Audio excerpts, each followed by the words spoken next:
Two of the greatest unanswered questions in science are: how does life begin and evolve on Earth? And does life exist elsewhere in the universe?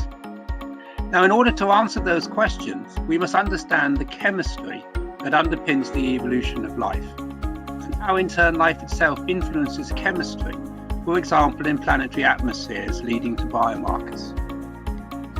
It is often extreme chemistry, very different from that we experience here on Earth and study in school laboratories. The interstellar medium, the birthplace of stars and planets, is cold and empty. Yet modern observations tell us it's rich in chemistry, with many complex molecules, including carbon-60. So how are these molecules formed? What role do they play in the creation of the stars and planets?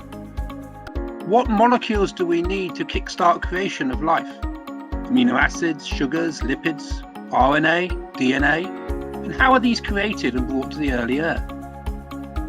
To answer these questions, we now have an international community of astrochemistry, which bridges astronomy and planetary science and earth sciences. It's a community that's played a significant role in the development of wider astrobiology.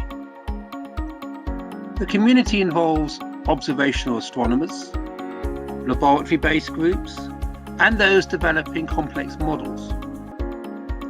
In this talk, I will review how these three axes work together, and I'll put a particular focus on experimental work in laboratories, where we simulate the conditions of the interstellar medium and planetary surfaces, and the atmospheres of planets, to explore the chemistry that leads to the formation of these so-called prebiotic molecules.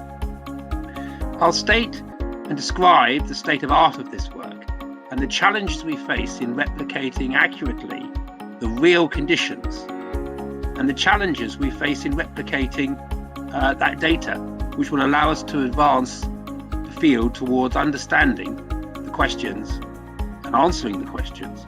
How did life begin and evolve on Earth? Does life exist elsewhere in the universe?